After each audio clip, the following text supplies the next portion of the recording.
আমাদের নাগরিকরা তারা আক্রান্ত হলে সেটা কাটাতারের ব্যারের পাশে হলে এপাশে হোক বা কাতারে গিয়ে হোক, আমরা তাদের পাশে দাঁড়াব। তাতে বাংলাদেশের 2 জন নাগরিক নিহত হয়েছেন এবং 7 জন আহত হয়েছেন। এটা আমাদের জন্য একটা বড় শোক বার্তা। যারা আহত হয়েছেন তাদের পাশে আমাদের রাষ্ট্রদূত তারা গেছেন, ছুটে গেছেন। আমাকে ইতিমধ্যে কুয়েতের পররাষ্ট্রমন্ত্রী এবং বাহরাইনের পররাষ্ট্রমন্ত্রী ফোন করেছিলেন এবং কাতারের পররাষ্ট্র প্রতিমন্ত্রী।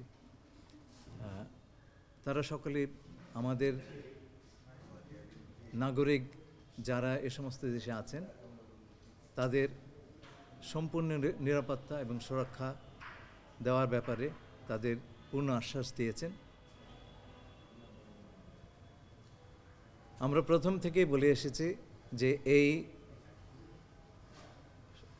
সংঘাতময় সময়ে আমাদের সবচাইতে বড় প্রায়োরিটি বা অগ্রাধিকার হচ্ছে ওই অঞ্চলে বসবাসরত আমাদের নাগরিকবৃন্দ। আমরা 1 ফেব্রুয়ারিতে যে প্রেস রিলিজটা দিয়েছিলাম সেটা আমরা শুরুই করেছিলাম আমাদের নাগরিকদের স্বার্থ সমুন্নত রেখে।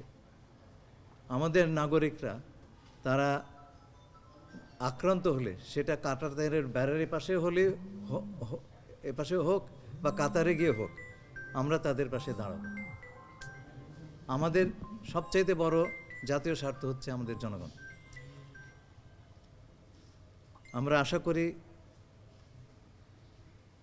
যে এই সংঘাতে আর কোনো বাংলাদেশের প্রাণহানি ঘটবে না কিংবা আর কেউ আহত হবেন না, কিন্তু সেরকম অবস্থা হলে আমাদের যা যা কর্তব্য তা সকলে আমরা পালন করব।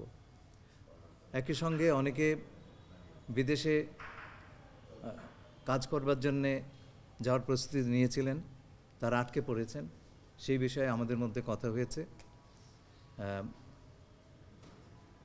আমাদের বৈদেশিক কর্মসংস্থান মন্ত্রী মহোদয় এবং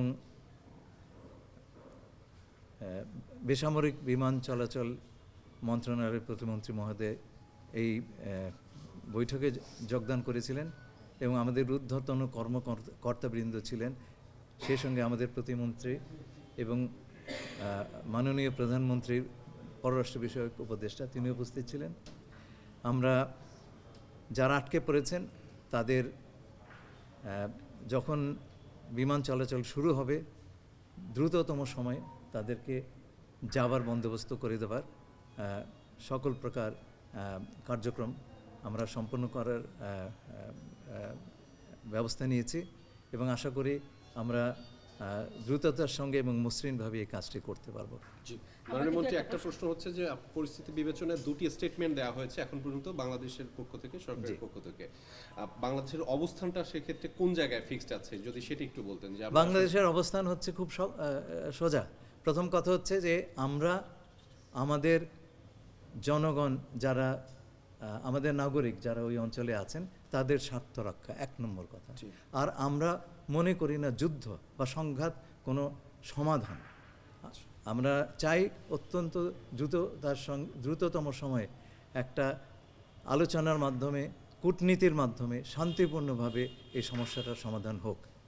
মাননীয় মন্ত্রী, আমার আরেকটা প্রশ্ন একটু অন্যরকম। কালকে মার্কিন সহকারী পররাষ্ট্রমন্ত্রী পল কাপুর আসছেন সফরে, আপনার সঙ্গে বৈঠক রয়েছে, সেটি বিষয়ে যদি একটু আলোচনা। বৈঠকের পরে বলবো। ধন্যবাদ।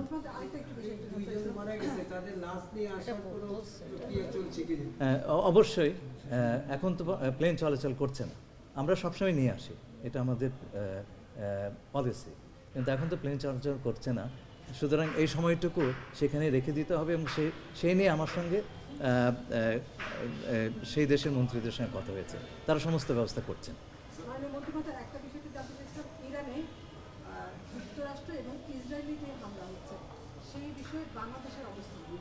আমি তো বলেছি যে আমরা মনে করি না যে কোনো ধরনের যুদ্ধ হামলা এগুলো কোনো সমাধান। যে আমরা দুই পক্ষের কাছে আবেদন জানাচ্ছি যে আলোচনাটা থেমে গিয়েছিল সেটা আবার নতুন করে আপনার শুরু করেন। স্যার, কোনো কারণে যদি যুদ্ধ মানে এই যে সংঘাত এটা একটু দীর্ঘায়িত হয় তাহলে কি বাংলাদেশ স্বল্প মধ্য কিংবা দীর্ঘমেয়াদী কোনো পরিকল্পনা? আপনি যদির কথা বলছেন, যদির কথা তো হাইপোথেটিক্যাল, এটা না আমরা আমাদের প্রস্তুতি আছে না, আমাদের শব্দ আর ইরানের